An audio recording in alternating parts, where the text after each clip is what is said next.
Hello, friends. A very warm welcome to Ansarkari, and again bringing some important themes and the questions along with that, and the appropriate level, which you must know at least for the prelims, mains, and the whole understanding of the concept. So, Indian technology in Operation Sindoor, very apt, heading is this, and this is a military success, and it is demonstration of India's defense technologies, indigenous defense technologies, and this is the product of years of investment and research by DRDO and ISRO and other national institutions. This is very true, and roles of startups and even private institutions are there. Here, the photograph is showing the test firing of the Akash Prime missile at the integrated test range in Chandipur in 2019. Various components of Akash missile system responsible for acquiring, tracking, and intercepting aerial targets. So again, I would remind you here that you need to understand troop control center, troop level radar, which is called Rajendra, flight level radar, central acquisition radar, which is called Rohini, and the flight control center. Just understand that they are the vital bridge and the vital organs in order to protect, in order to make sure that Bharat Mata rises ahead and always remain with glory. So, the guidance and the navigation and the precision with which it was done, that is because of the impeccable guidance and the navigation technologies.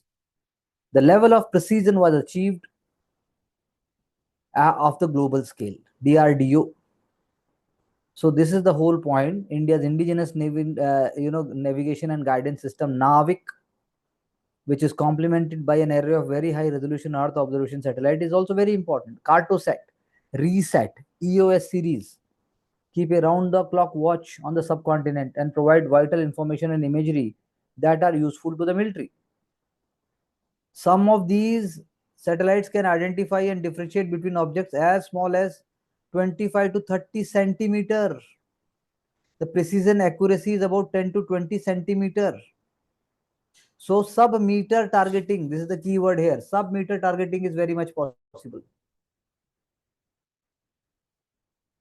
Most important thing, sub-meter targeting and the complete destruction of the targeted terrorist hideouts and the large craters visible in the satellite images of which struck Pakistani air bases has been instrumental in convincing the world about the immense world about the, you can say, the damage that India did.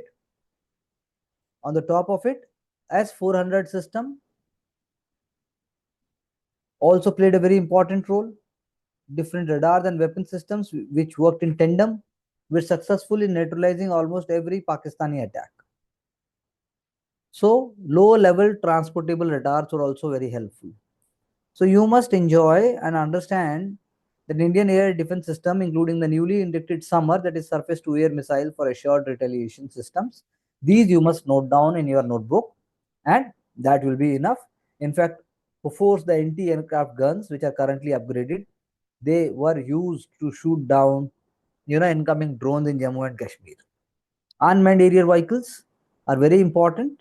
National Aerospace Laboratories, Bengaluru-based Abhay Pashlikar sir, he went on to talk about the future of warfare will be increasingly fought using unmanned systems on the front line backed by human operated system.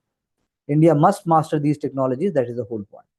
Similarly, Akash, about which we are talking, you can just understand that Akash means sky in Sanskrit. It is a mobile short to medium range surface to air missile. Short to medium range. So already UPSC used to ask, how many kilometers Agni can go, Akash, Trishul, Nag. Now more clarity is required on these lines.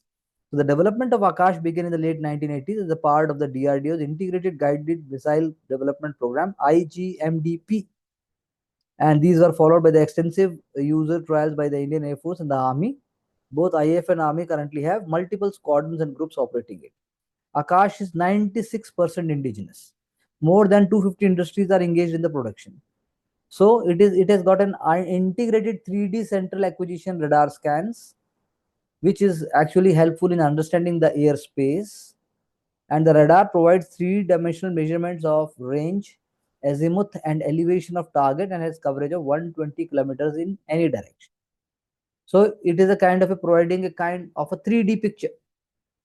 guided by sophisticated multifunctional fire control radar named Rajendra, which has a coverage of 80 km.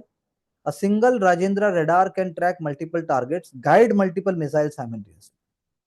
Precise tracking data from the radar goes to the command and control center, which calculates the intercept trajectory ki kahan bhejna hai.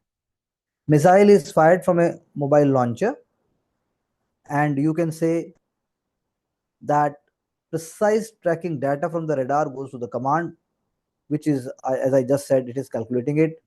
And then you have a ramjet engine, more than 700 kg heavy Akash missiles can reach speed up to Mach 2.5. So Akash boosts high missile maneuverability, which improves the system's overall efficiency. And the warhead is activated moment it is required. So what makes Akash potent? First of all, its accuracy, along with Rajendra radar. Mobility, comprising launcher and set of missiles control center built in the mission guidance system. C4I, command control communication and intelligence. And Akash by design provides for quick mobilization. Resilience, Akash has built-in electronic countermeasures features, making it resilient to enemy electronic countermeasures. The system has high immunity against active and passive jamming by enemies. They can't jam it. ECM refers to the technology meant to nullify or deceive radar, sonar, infrared, or other detectable systems such that the enemy is unable to hone in on the selected targets. ECCM thus refers to technique that counter the enemy's ECM, that is electronic countermeasures. So Akash variants are there, 70 to 30 kilometers, could go up to 18-kilometer altitude. Akash Prime, reliability in low temperature environments and higher altitudes, come with indigenous active radio frequency. And Akash NG, that is new generation missile designed for Indian Air Force to intercept high maneuvering aerial threats with low radar cross sections. And radar cross section is a measure of how detectable an object is by the radar. Usko pakad payega ki nahi pakad payega. So Akash NG also boosts an extended range up to 70 km and has a much smaller ground system footprint. So this is what one can say is very important. So Lilly and Thomson example is given here, and enduring metaphor of inevitable destruction is given in terms of bowlers. So the Dennis Lilly and Jeff Thomson were one of the most feared fast bowling duos in cricket history. And if we talk about West Indies, then Clive Lloyd has four horsemen: Michael Holding, Andy Roberts, Joel Garner, and Colin Croft. Then in South Africa also, Dale Steyn, Morne Morkel, and Vernon Philander. So it is like Pakistan also had Waqar Yunus and Wasim Akram.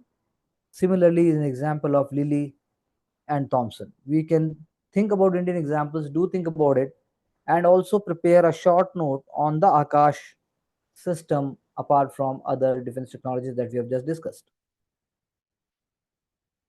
A very important and a very important article is there by Suhas Palshikar sir, which is speaking about that we should look into mirror the nation in the mirror, how nation thinks about itself. क्या हमें जो हमारे emotions हैं उससे बह जाना चाहिए?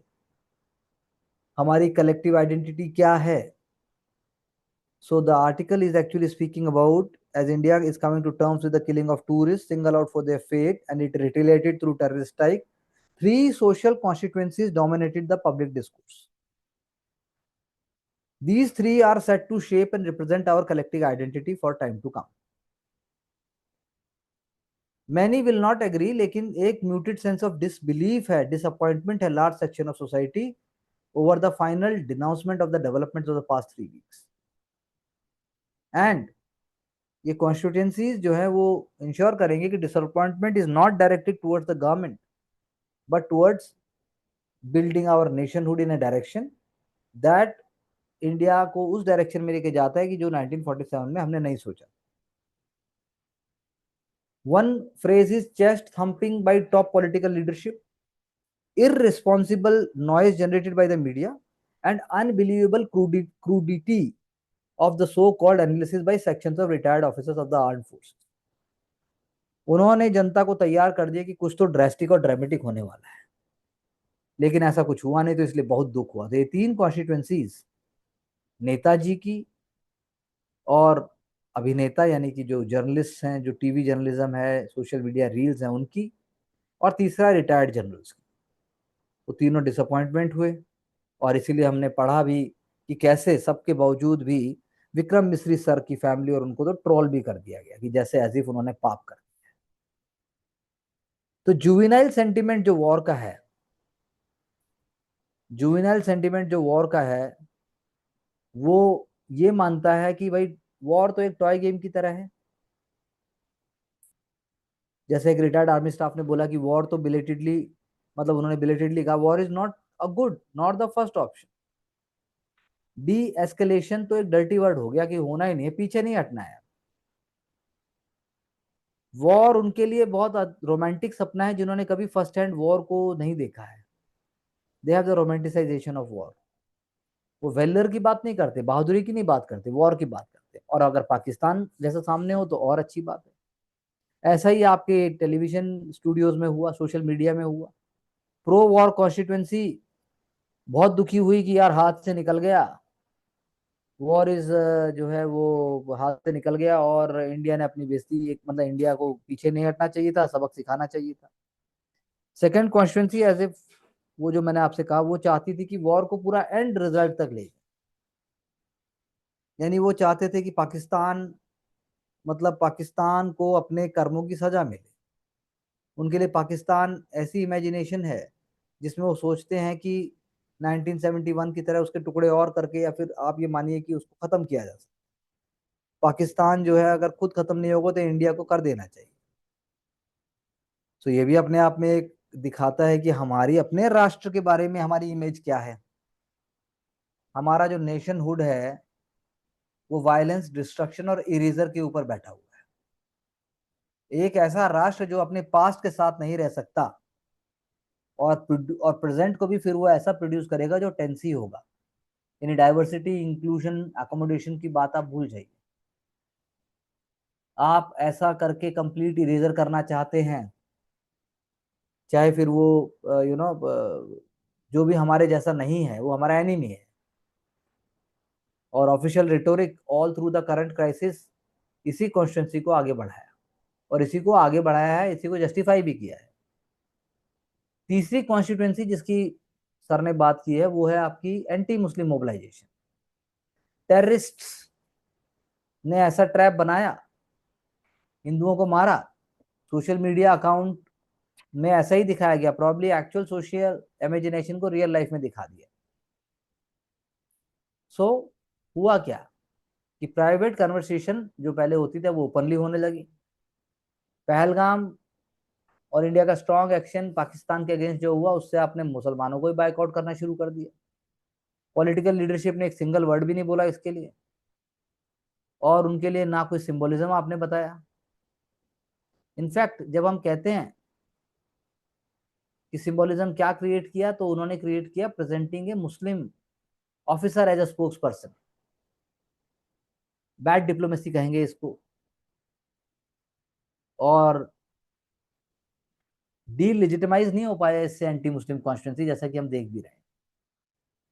Anti Muslim sentiment की वजह से ही कर्नल कुरैशी को टेररिस्ट की बहन तक कह दिया गया। तो no distinction between Indian Pakistan Muslims, और सब टेररिस्ट हैं अगर मुसलमान की बात की जाए।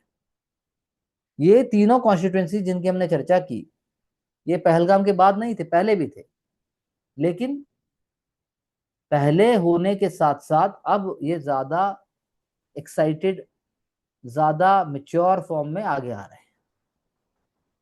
उनका ओवरलैप हिंदुत्व नेशनलिज्म के साथ है। नेशनल इमेजिनेशन में मुसलमान ही हमेशा टारगेट होता है, that is enemy with in. एक दिन पाकिस्तान खत्म हो जाएगा, बल से खत्म हो जाएगा, वारफेयर से खत्म हो जाएगा। लेकिन आप बताइए, आप खुद सोचिए क्या ऐसा हो पाएगा? Life in a society, moments of crisis erupt when nationhood is overwhelmed by pseudo national claims। Pseudo national claims हैं ये। तो वही बात है कि पॉलिटिकल लीडरशिप के पास चॉइस है कि वो स्टेटमेंटशिप लाइक बिहेव करे, लेकिन रिटोरिक जो है वो आपको बोथ द लीडरशिप और उसके बाद जो है कलेक्टिव माइंड को आगे लेके जाएंगे, तो ही आप अपने राष्ट्र को समझ पाएंगे। तो please, how far do you agree with these elements? You have to write 100 words on this analysis. वहीं अगर इसके दूसरे अपोजिट एलिमेंट देखें तो Pakistan establishment will have to be made to realize that sponsoring terror is an expensive and self-destructive exercise। Balbir पूंजी ने,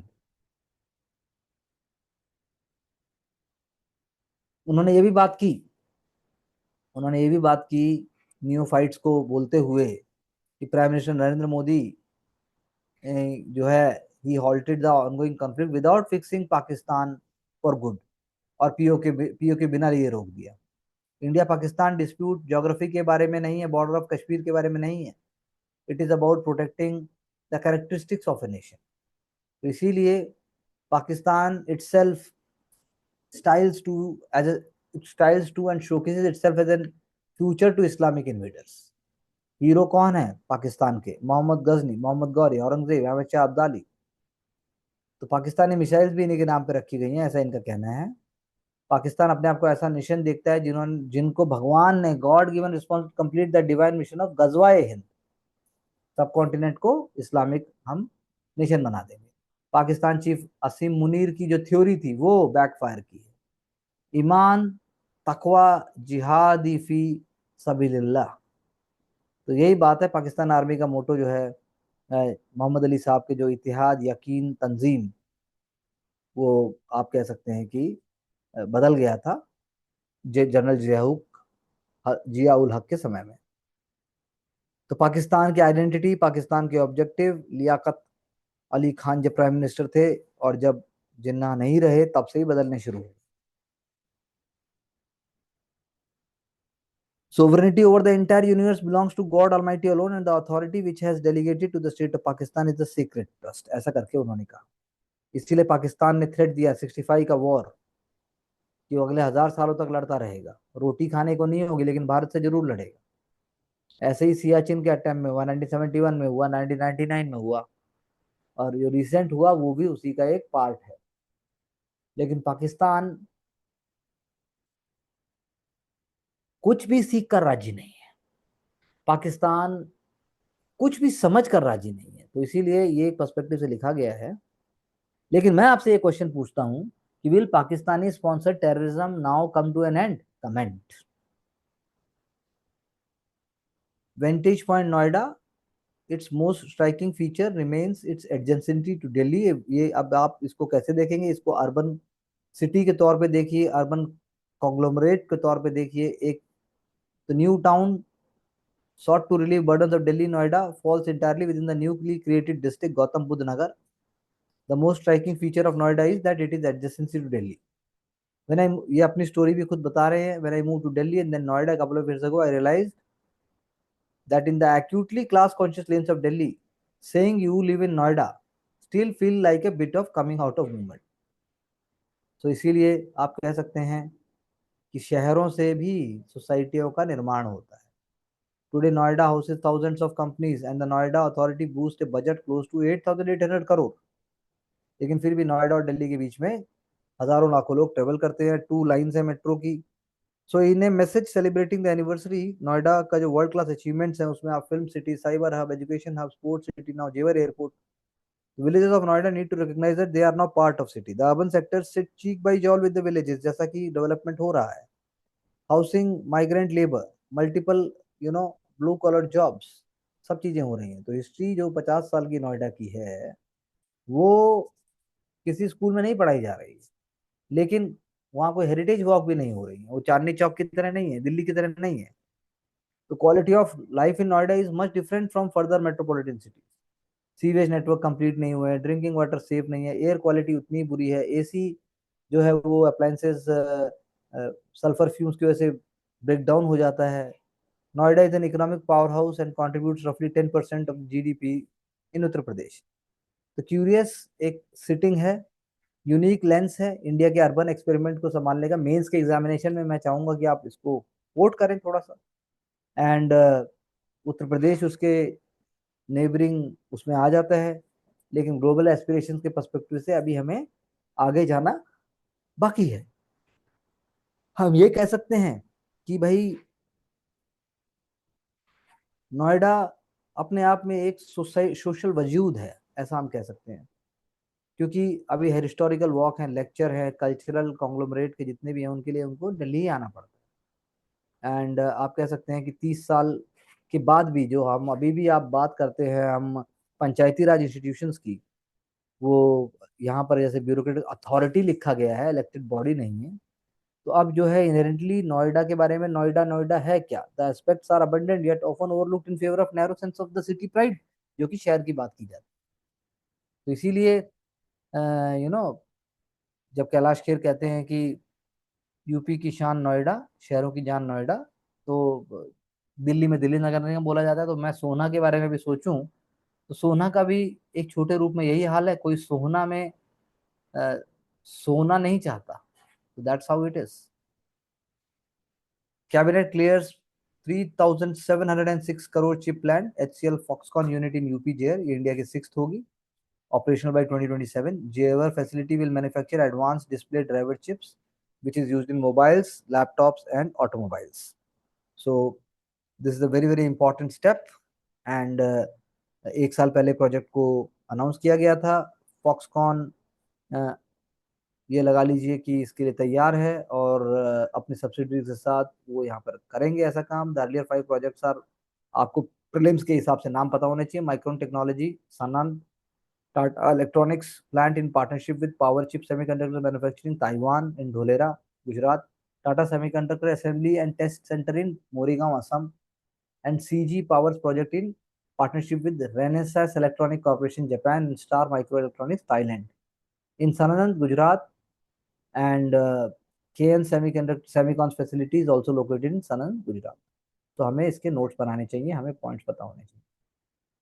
Very important again for the mains, NABARD starts pilot to provide किसान credit cards to landless। यानी 30 से 40% of the gross cropped area in the country is cultivated by farmer, जिनके पास कोई भी land नहीं है। तो software agriculture loans landless farmers को चाहिए, जैसे आंध्र प्रदेश और उड़ीसा में स्टार्ट किया गया है किसान credit cards through RBI central bank digital currency CBDC.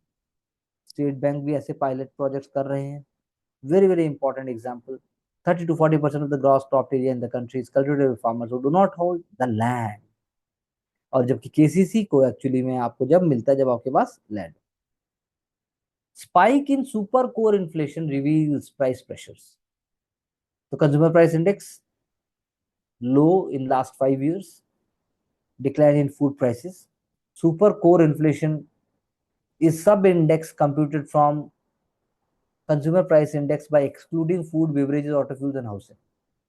The sub-index most amenable to monetary policy, उसके अंदर भी various articles of consumption आते हैं under the head miscellaneous, where annual inflation came in at 5% at 23-month high in April. Transport and communication inflation rose by 3.7% and so forth. तो सब super core जो word है यहाँ पर, super core inflation is very important. So it is excluding food group, excluding fuel and light group, petrol, diesel, and other fuels for vehicles, house rent.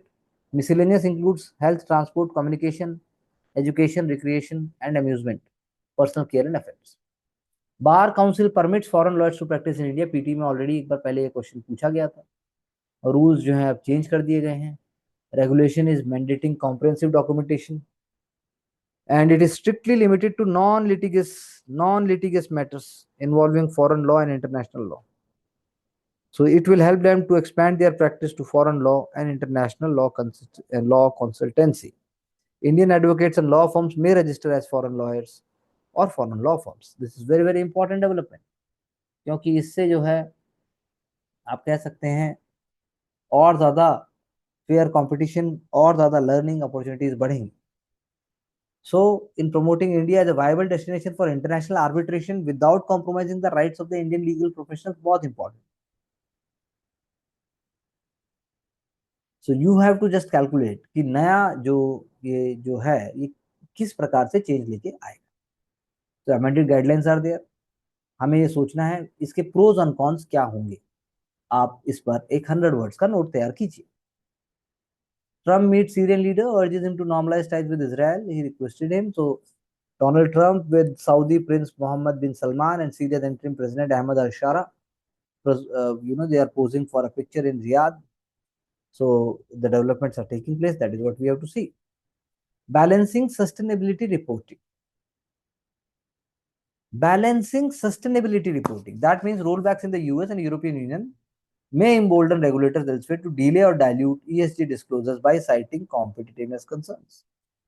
So environment and social governance की जब बात आती है, उसमें investment आपका long term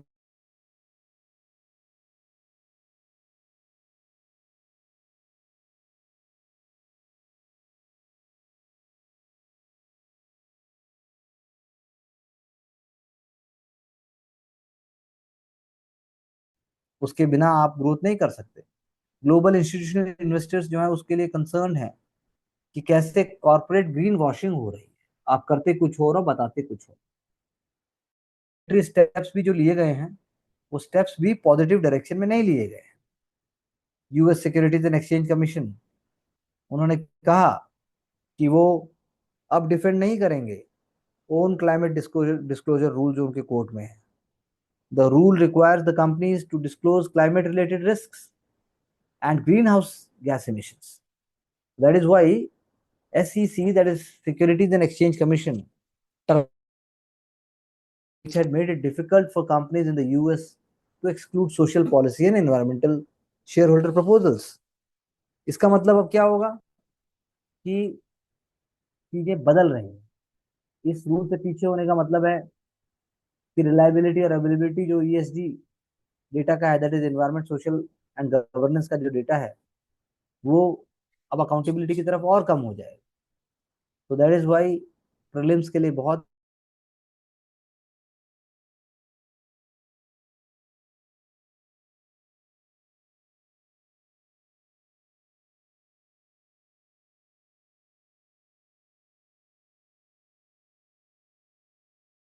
accountability and the effective allocation of capital for sustainable investments। तो यही बात है। तो जो पूरा विश्व कर रहा है वो भारत को एकदम करने की जरूरत नहीं है, हमें अपने तरीके से आगे उसको बढ़ाना है। और जो उनको करना चाहिए बाई फोर्स और अदरवाइज बाई नेचर, वो होना चाहिए। Next is about European unions carbon tax tool that is back in focus as the UK has planned to launch similar scheme. India stitches up trade agreements with UK and EU। हमने पहले भी बात की थी कि carbon tax tool यदि आता है हम उसको मानेंगे नहीं, और वो हमारे स्टील को, एल्यूमिनियम को, सीमेंट को, यूरिया को, आयरन और पैलेट सबको जो है वो इम्पैक्ट करेगा। तो बात यह है कि ये इम्पैक्ट में आएगा 1 जनवरी 2026 से, और जब ये आ जाएगा तब चीजें बदल जाएंगी। यूके भी ऐसा ही 2027 से लेके आना चाहते हैं। India reserve the right to retaliate. तो वही बात है कि under EU rules, Indian steel companies can't pay the CBAM tax to the Indian government to avoid paying it to the EU. The EU will only reduce CBAM charges if India has clear formal carbon pricing mechanism or system, like carbon dioxide tax, carbon tax, or emissions trading scheme that directly charges per ton of CO। तो general rule है वो count नहीं होंगे जब तक वो actual emission से long नहीं किए जाएंगे। वे भी हमने ग्रीन वॉशिंग की बात की। सो इंडिया को टैकल करना ही पड़ेगा CBM को हेड ऑन FTA में, नहीं तो हमें बहुत दिक्कत होने वाली है। So can green hydrogen help steel sector? Yes, it can help।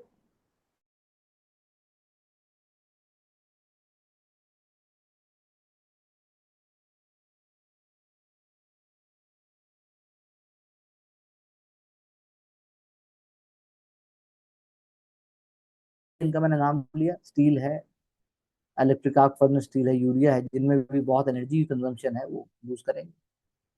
India will remain and India can remain competitive by following all the methodologies. And India को अपना कॉस्ट कवरेज कम करना पड़ेगा। इंडिया को अपना सिस्टमेटिक अप्रोच से अपनी number of outcomes जिसे हम कहते हैं वो बढ़ाने होंगे। 31 miles skilled in special operation, it is going on, and we have decided that very soon by use of soft power and use of hard power we are going to mine we can go to completely, wind it up or completely wipe out of Maoists will take place. प्रीपोस्चरस, अगर China सोचता है कि हम उसका नाम बदल देंगे, China कुछ भी नाम दे देगा अरुणाचल प्रदेश को, हम मान लेंगे, वो हमारे लिए इंटीग्रल है, हमने शुरू से बोला है हमारा इंटीग्रल पार्ट है। और ये हमारी कंसिस्टेंट पॉलिसी रही है। Creative naming will not alter the undeniable reality that Arunachal Pradesh was, is and will always remain an integral part of India. So it was the fifth time China has renamed places in Arunachal Pradesh. Chandrayaan 5, India and Japan, they are entering the design, pact design phase. So you have to remember, थोड़े से fact आपको याद रखने पड़ेंगे। And deeper exploration of moon space की बात है, for specially for water. Chandrayaan 5 को नॉड मिल चुका है। आप की वर्ड्स याद रखिए, for example JAXA is the space agency, LUPEX lunar polar exploration, चंद्र 5 का नाम है, चंद्रयान 5 का। इसरो और JAXA के बीच में रिलेशनशिप है, एक एग्रीमेंट है, study water and water ice on both the lunar surface and the sub surface. और आप ये कह सकते हैं कि पीटी में इसके आ सकते हैं कि उसका ऑब्जेक्टिव क्या क्या है। India became the first country to achieve the soft landing on the moon south pole with Chandrayaan 3. The proposed Chandrayaan 4 mission will be returning with sample dug from the moon will be brought to Earth by ISRO to study mineral composition. Goldfish in glass bottles selling exotic tortoise, very sad, but then this is how in PT में questions भी आते हैं, जब आप life में देखते हैं कि लोग मानते नहीं हैं और लोग जो है वाइल्ड लाइफ को बिल्कुल एकदम कैजुअली लेकर आप लाइफ को बल्कि खतरे में डालते हैं। और डिप्लोरेबल हाउसिंग कंडीशन है, बेसिक नेसेसिटीज भी नहीं है, उसके लिए हमें सोचना होगा। जानवरों के लिए, हमें पक्षियों के लिए सोचना होगा। ये कोई खेलने की वस्तु नहीं है। Illegal sale of wildlife is an offence. तो आप बताइए मुझे 4 ऐसे वेज एंड मेथड्स जिससे आप illegal poaching and illegal smuggling of जो वाइल्ड लाइफ है या फ्लोरा एंड फौना मैं कहूंगा, उसको आप कैसे रोकेंगे? What are the steps taken up? Tihar jail cramped after double capacity. Tihar jail में कैपेसिटी जितनी है उससे डबल हो गया है वो। तो अब आप फिर वही बात है, मैं क्वेश्चन पूछता हूँ, जेल रिफॉर्म्स का क्या रास्ता है? Municipal how Eloor municipality in Kerala gave a green kick to the stinking pile of garbage. तो क्या दिल्ली जो है वो यू नो क्या ये मॉडल अपना सकता है, इल्लूर मॉडल कर सकता है? ये देखिए कितने अच्छे से समझाया है कैसे उसको यूज करके उसको फुटबॉल ग्राउंड बना, और अब वहां पर कोई कूड़ा करकट ऐसा नहीं है। So that is how the beauty and also the amazing hard work, sincerity काम आती है। Sustained moderation inflation rate since 2025 is a welcome relief for consumers. इससे पॉलिसी स्पेस थोड़ा ऊपर उठता है, इससे आम आदमी को थोड़ा चैन आता है, इससे कॉस्ट कटिंग होने से जो है सभी चीजों पर एक स्ट्रेस जो था वो थोड़ा कम होता है। लेकिन इससे कोई क्या लॉन्ग टर्म सस्टेनेबल ग्रोथ की हम बात कर सकते हैं? यही हमारे सोचने का विषय है। आईएमएफ ने 1 बिलियन फ्रेंडशिप पाक को दिया, हमने कल भी चर्चा की थी, और बांग्लादेश को भी 1.3 बिलियन मिला आईएमएफ से, ये भी हमने चर्चा की थी। क्वेश्चन अराइजेस कि जो मल्टीलेटरल डेवलपमेंट इंस्टीट्यूशंस हैं या फिर बैंकिंग इंस्टीट्यूशंस हैं, उनका फ्रेमवर्क, उनका गवर्नेंस सिस्टम कैसा होना चाहिए ताकि वो फोकस कर सके कि जिनको जरूरत है, जो डेवलपिंग कंट्रीज लाइक इंडिया, उनको उनके हिसाब से, उनके वजूद के हिसाब से, उनके स्टेक के हिसाब से उनको वैल्यू दी जाए और उनकी सुनी भी जाए। So these are some of the questions and some of the ideas that I'm raising up. Please make sure that you write them down and also make a short note on each of them in a critical way so that we can discuss and link it with different aspects so that you can score very well whenever you write mains examination. Thank you very much.